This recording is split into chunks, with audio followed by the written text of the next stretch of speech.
Iya, iya, Bu. Sebelum kita melakukan proses pembelajaran kita di hari ini, sebelumnya kita harus berdoa terlebih dahulu. Berdoa menurut ajaran agama masing-masing. Berdoa mulai. Berdoa selesai. Nah, anak-anak, materi kita di hari ini adalah materi kelas 4, tema 6, cita-citaku, subtema 3, giat berusaha meraih cita-cita, pembelajaran ketiga.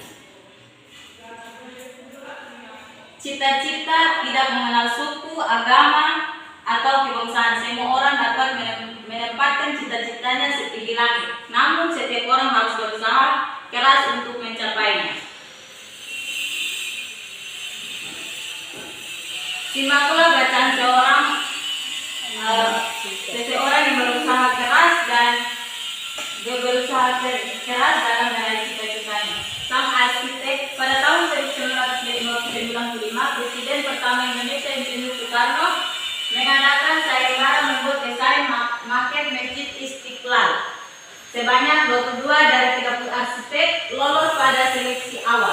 Presiden Soekarno pun mengumumkan bahwa pemenangnya adalah seorang bernama Frederick Silaban. Siapakah dia?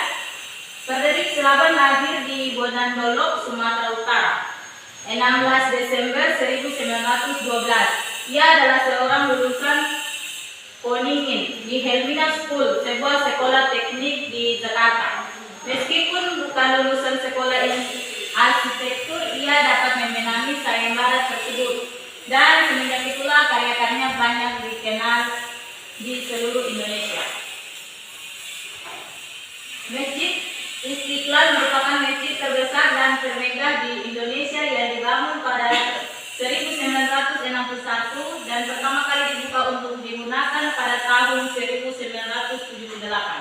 Dengan demikian, diperlukan waktu 17 tahun untuk membuatnya. Dengan usaha yang gigih dan pantang menyerah, Frederick berhasil menyelesaikannya. Karyanya diakui sebagai karya asli anak bangsa Indonesia.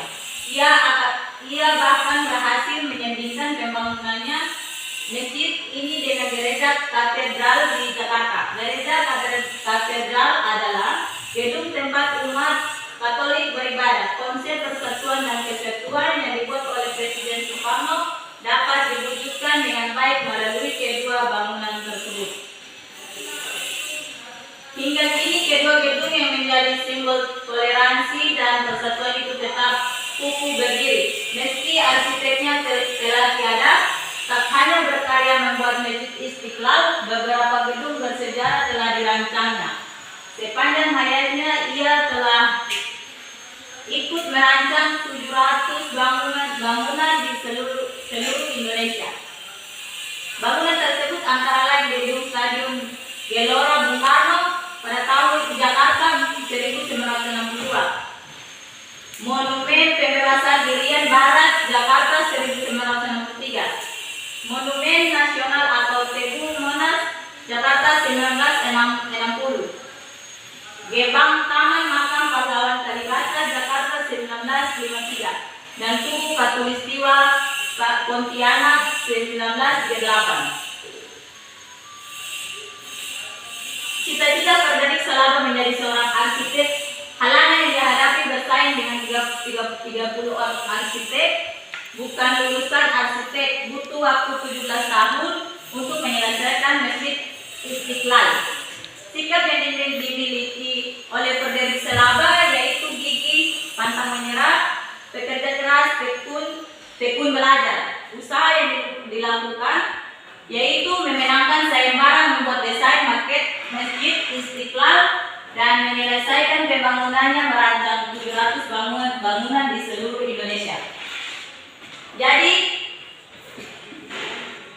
kesimpulan usaha Frederick Silaban adalah meski bukan lulusan sekolah arsitek dan usaha yang gigih dan pantang menyerah, beliau mampu menyelesaikan karya-karya besar.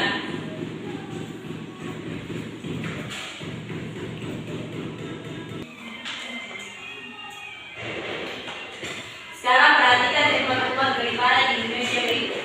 Yang pertama ada masjid. Masjid Kedua, gereja. Gereja tempat ibadah umat Kristen. Yang ketiga, pura. Pura tempat ibadah umat Hindu. Yang keempat, vihara. Vihara adalah tempat ibadah umat Buddha. Yang kelima, kelenteng. Kelenteng adalah tempat ibadah umat Konghucu.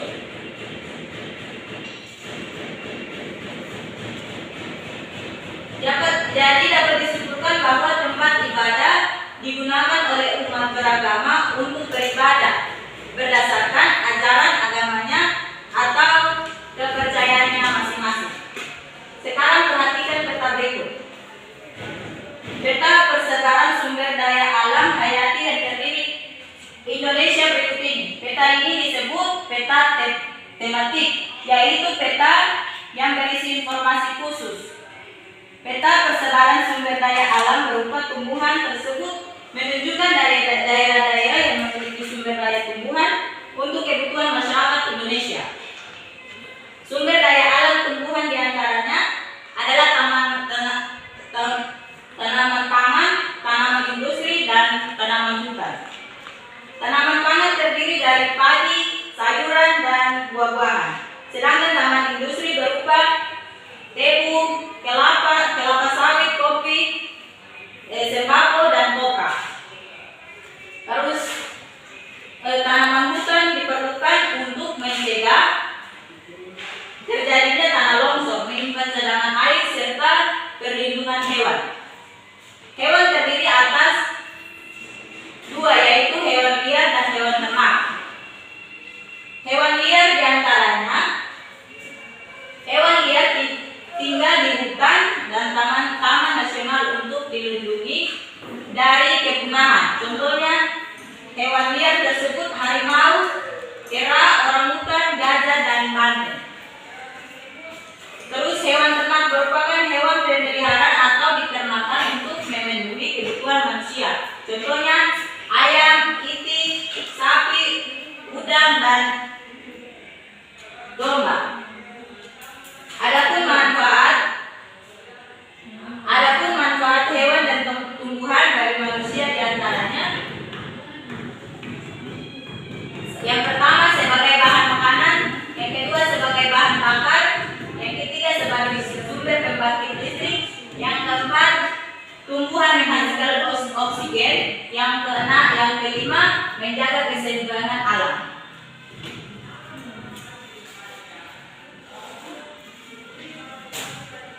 Sekarang kita dengar materi mendeklamasikan puisi. Mendeklamasikan puisi membentuk persiapan yang terbaik. Selain menghafalkan baris demi baris, kalian juga harus memahami makna dari puisi tersebut. Setiap orang bisa memiliki pupuk tema yang berbeda terhadap makna puisi. Salah satu cara untuk membedakan makna puisi adalah memberikan penekanan pada saat mendeklamasikannya. Pemberian penekanannya pada garis puisi biasanya menggunakan tanda sebagai berikut. Bisa dilihat, ini yang merupakan tanda dalam penekanan pada puisi. Pemberian tekanan pada garis puisi biasanya menggunakan tanda V. Perhatikanlah penggunaan tanda tersebut di bawah ini. V1 menimbulkan tekan kata pada pendek sekali. Terus V2 itu menimbulkan tekan kata agak pendek. Terus V yang ketiga menimbulkan tekan kata agak panjang. Apakah anak-anak sudah paham? Jadi mungkin pertemuan kita di hari ini cukup sekian. Semoga apa yang hari ini kita pelajari, semoga anak-anak bisa memahami.